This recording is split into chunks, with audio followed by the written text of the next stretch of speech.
a very amazing mother who died recently.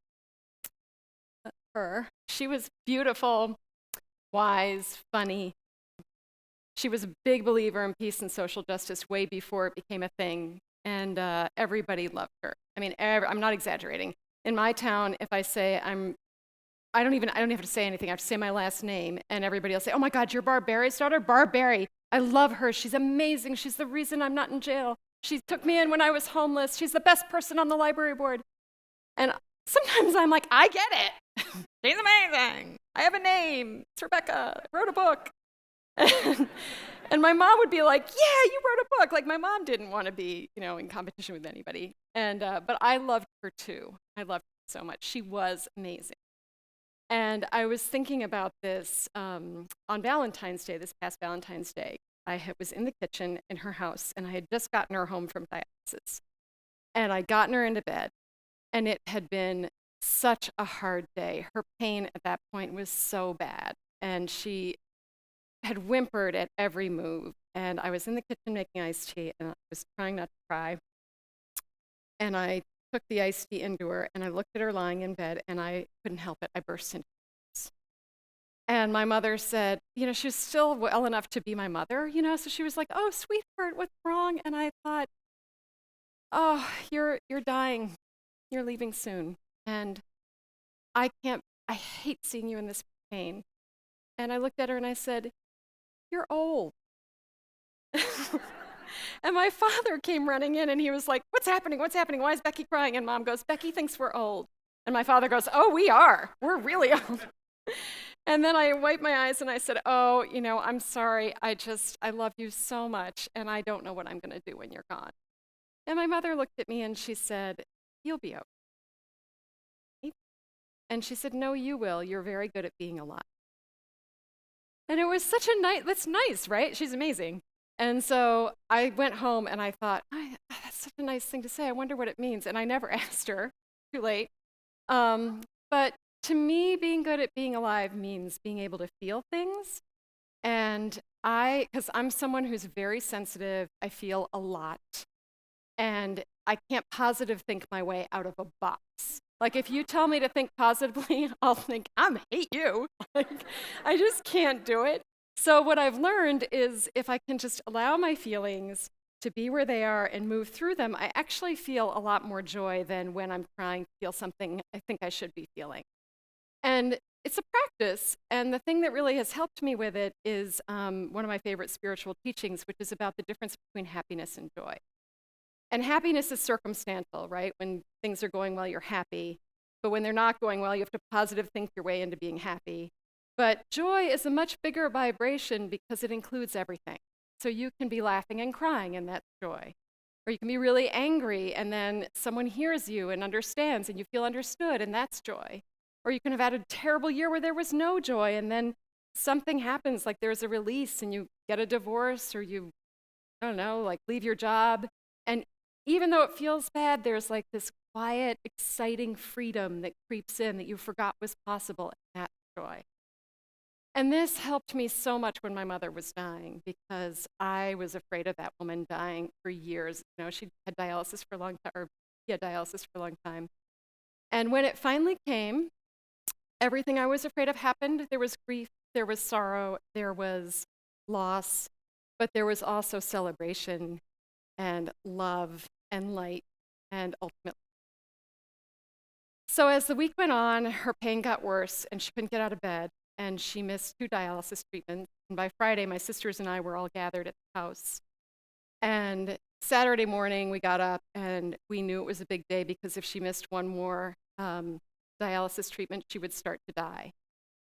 So we went into her room and we sat down and we looked at her in the bed. She still hadn't gotten out of bed. We said, "Mom, this is it. What are you going to do? Are you going to go to dialysis today?" And she looked at us and she said, "What would you do?" And we said, And she said, "Ugh, you don't know. You're not the one dying." And then she looked at my father and she said, "I've had a wonderful life." And then she looked at me and my sisters and she said, we were starting to cry. And she said, "Oh, you're such good girls. How did I have such good girls?" And we started to cry. And then she looked at my father again and she said, "I'm at peace. I'm not going to dialysis." And my father, without hesitating, just fully clothed, shoes on, got into bed. Yeah. So that was when I knew, I was so grateful for this because I knew that she got to choose to die. She was lucid when she made the decision. I know this is unusual. And we had time. We could be with. So we shut the doors to the house. We unplugged the phone. We created this sacred bubble or womb-like place where time stopped. And we just were with her.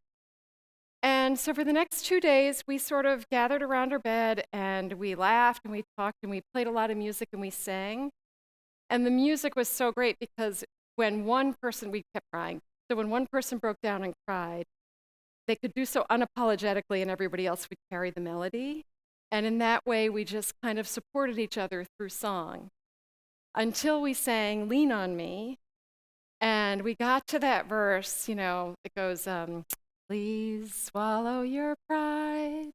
If there's a load, I'm going to cry, that you can't carry. And then we all started crying and lost it. And then my mother, from her deathbed, started singing. And then we were all laughing and singing and crying, and it was really beautiful. She sounded terrible, but that's fair, she was dying. So that went on for a day, and then her breathing got more labored, and things got more serious, and we started giving her morphine, and then things got quiet and reverent. And that night, I woke up at 4 in the morning, and the whole house was quiet. And I could see out the window, and it was the window, that I've looked out of. I was in my childhood bedroom, and the moon was coming through it, and it was cold, so the frost on the window was illuminated by the moon. It was just so beautiful. And I thought, Mom would love this, and I wanted to run downstairs and tell her, but I could hear her breathing, just like, and I was so happy she was still breathing and so anxious about what might come the next day. So I thought, now's a good time to meditate. And I thought I'd tune into her on the psychic plane. And so I closed my eyes and I meditated. I immediately got a vision, and it was of her, and I was standing with her, and she was just she wasn't my mother. She was my mother, but she was a little girl. And she had a felt coat on and a backpack and her hair in braids, and she was facing this forest. And I was standing with her, and I said, I can only take you this far. And she nodded and squared her shoulders and took a breath. And then I sort of backed away in the vision, and then another spirit came down and took her hand, and it was my grandfather. And the two of them faced this forest together. And when I opened my eyes, I was like, okay, at least she's in good hands. And I felt a little bit of peace. And I was also sort of like, even if it's in my imagination, I had comfort, So the next morning I woke up, and she actually was a little bit lucid, and my sister had just given her morphine, but she was awake. And I went down and I got into bed with her, and I said, Mom, I told her about the dream or the vision. And I said, so don't worry, Grandpa's with you. And she said, what? And then I said to her what she always said to me when I was afraid of doing something new and scary. I said, Mom, just think of it as an adventure. And she opened her eyes and went, I guess. And then she closed her eyes and she said, no, I think there are a lot of people waiting for me on the other side. And I said, yes. And then I just lay where they're listening to her heart. And at that point, there were no more words, She lost consciousness, and all I could think, I just felt my heart just going, thank you for being my mom. And that was the last conscious moment I had with her. Then she died the next day.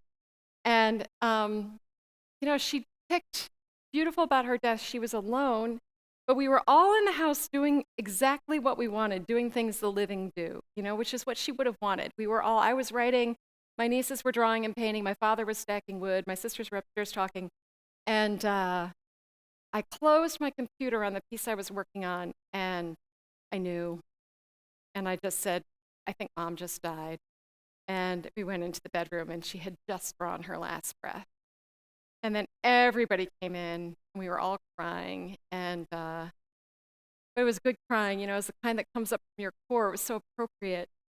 And then my brother-in-law opened the window so her spirit could go out, and I felt her leave.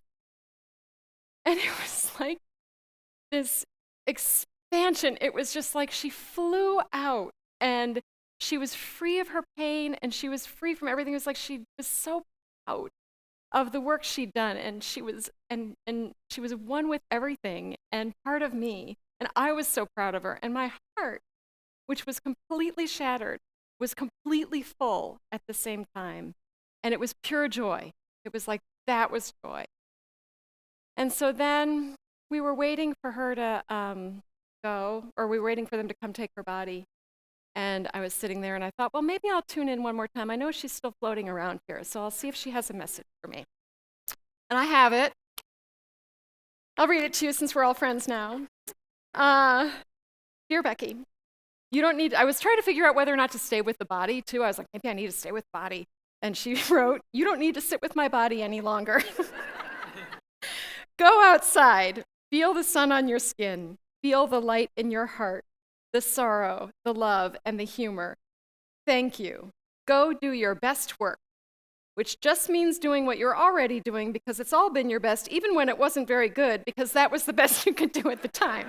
I was like, okay, you're still here. I get it. Fine. Everybody loves you.